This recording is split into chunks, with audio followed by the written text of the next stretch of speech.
সেই তুমি কেন এত অচেনা হলে, সেই আমি কেন তোমাকে দুঃখ দিলে, কেমন করে এত অচেনা হলে তুমি,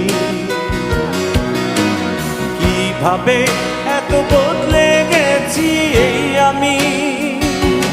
ও বুকেরই সব কষ্ট দুহাত সরিয়ে